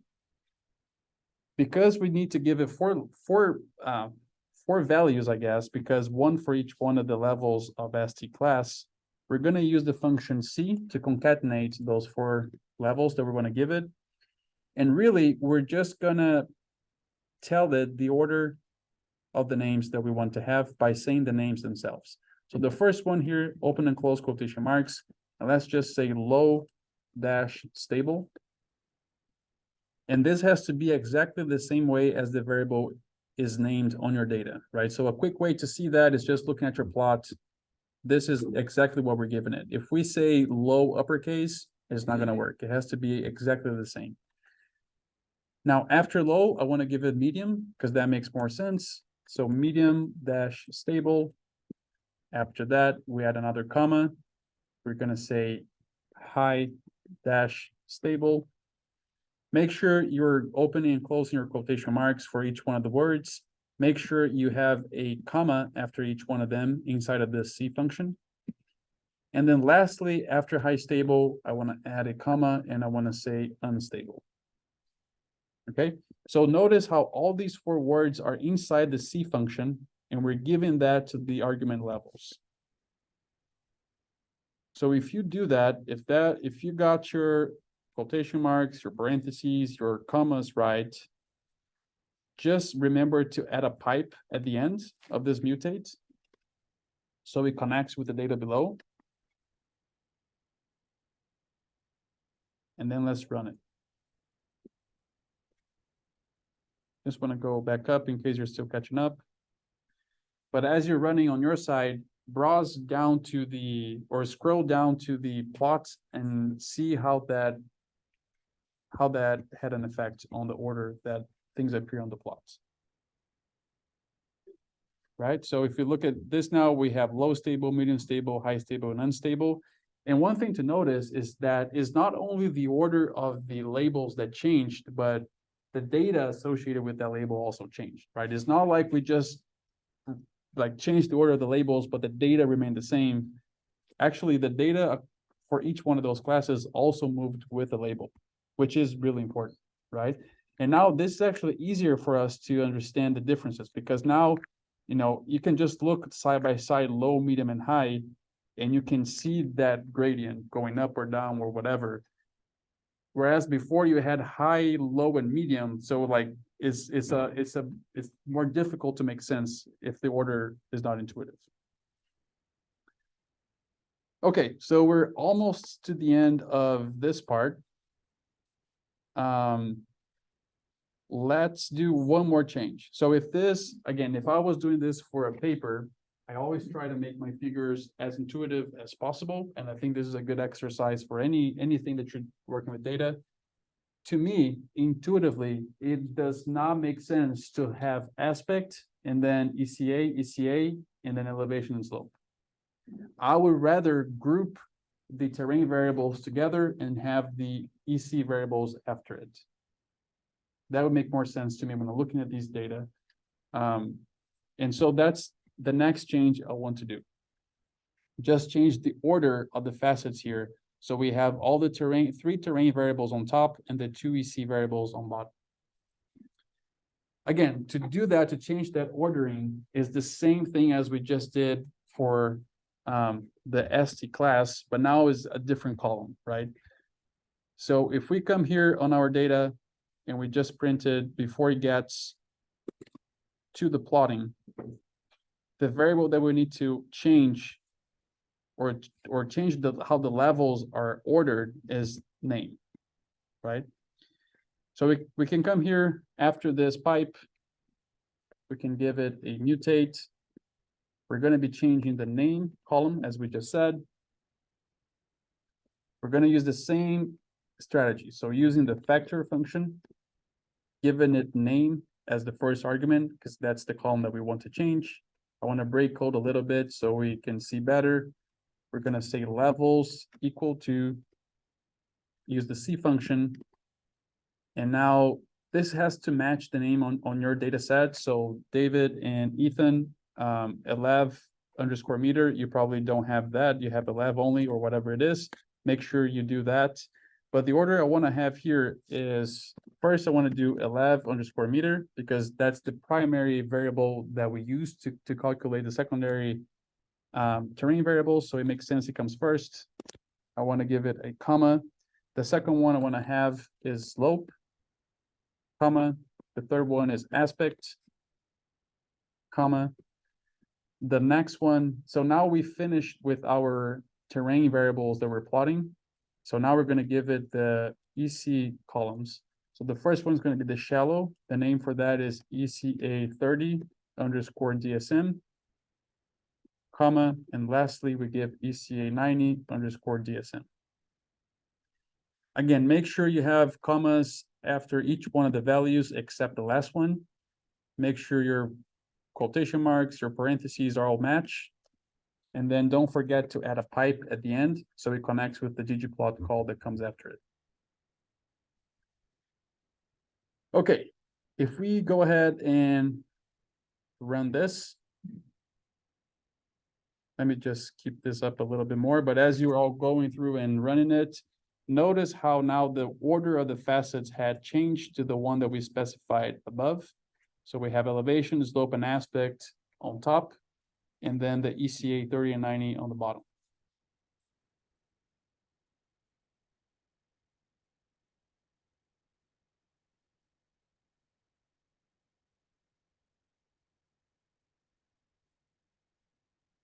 All right.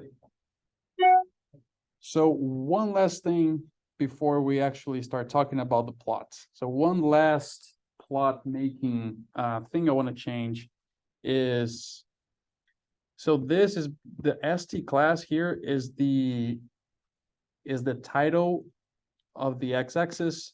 The value here is the title of the y-axis, and I really don't care for them at this point. I want to remove them, both of them. To do that, we would come again to the theme function. After that none, you add a comma, and it has this argument called axis.title. If I wanted to remove only the title from X or only the title from Y, I would say axis title.x or .y. I do want to remove both of them, so I don't specify any of them. I just keep axis title. And if I want to remove something altogether, I could say equals to element blank. I know this is not very intuitive. Probably we're thinking of an A at this point, which I would too. But when you're working with theme arguments, we need to use the element underscore something to change them. And in this case, to remove something, we use element blank. So if we run that, this is how it looks like. So we remove that ST class, it removed the value, and now we end up with these. Okay, I think this Could you was, go back up? When I put element blank in there, yeah, that line, I got an error. did you have a comma here? Say that again, Dr. Bastos, please. Did you have a comma after none? Yes, sir. And you said axis.title equals element blank? Correct. Yes, sir. Okay, I'm not sure why that is. We can look into that afterwards if you're still having that issue. Error in imp apply validate underscore element theme names. It says error in imp. Where did I catch it wrong? So if you just want to like delete this part of the code for now, just to, so we can also see the plots, you can do that. And if that persists, we can meet later to see what's going on. Because you Yes, know, sir. just aesthetics or cosmetic, I guess, for the plot at this stage. So I don't want that to keep you from seeing your plot, but yeah, we I can. commented it off and it came back fine. So it's obviously something in that, but it looks the same as what you've got. Okay. Yeah, not sure what's going on there, but as long as you can see the plot, I think that's the main thing. 10-4. Okay, so I do, you know, we still have maybe 5 more minutes. I do want to quickly ask different people here to help me visually, right? So on your, well, let's do this. On my side, I want to keep the plot so we can all see. And then on your side, if you want to write on your script, you can come down and just write here. Right, so this is, we can write comments outside of the chunk. But let's just go through this list very quickly here, and let me ask different people. So we have a handful of questions actually. So if we look first at elevation, which stability class does it seem like elevation was the highest? Say that again, Aminder? High stable, right? So I'm just gonna write that here, just so we keep track. High stable. Let's ask someone else. David, what do you think about the slope? Maybe that's not as obvious as was elevation. Well, if you had to guess which class had the highest slope, which one would you guess it was? Medium stable, right? I agree. I think even though it's a lot closer than elevation, I think I would also say medium stable. Okay, what about Duster? What do you think? What about aspect? Which class do you think has the highest value of aspect? High stable. High stable, I agree. Now going to Tifton, Miller, what do you think about shallow ECA? Which ST class seems like has the highest shallow ECA? Mine says NA. Oh, okay. It's I guess it would be the medium stable. Yeah, I agree. It's a little bit close, but I think I would also guess medium stable. Yep. And now, Sarah, what do you think about deep ECA? Which one of the classes do you think has the highest deep ECA? I think medium stable. Medium stable? So I think that's a tough one to say, right? What I would do is, so the black line is the median of that distribution. And of course, visually, we don't know if that is statistically different or not. But by looking at the median, I think I would guess high stable. But medium stable is also a good guess because they're pretty close. I'm going to put down high stable, but yeah, just wanted to say that. Okay. So we have these guesses, right? Just looking at these plots, we kind of guess what is highest. We didn't talk about what was lowest, but we could have done that exercise as well. However, it's just a guess. It's just a visual guess. This class has both undergrads and graduate students. For the graduate students, you would probably, if I ask you, how would you test if these box plots are actually different from each other? You should be thinking about analysis of variance. For undergrads, if you have not had that as a course yet, or in which you probably didn't, don't worry about it. We're going to talk a little bit about it. I'm going to give everyone the full code to do this because it's beyond the scope of this class. But if you're undergrad and you're moving to grad school or going to a research position, analysis of variance is the technique we would use to test if these box plots have different means. And that's what we're going to be doing. Maybe not on Friday, because on Friday I want to do the exam exercise, but on Monday we'll finish this up and do the ANOVAs then, the analysis of variances then. So I think it's a good stopping point here today. Let me open attendance.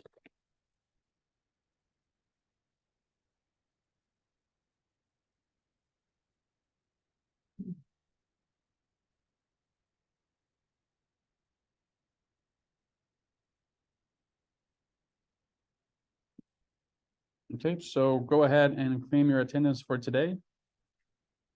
And I guess I'll see you all on Friday.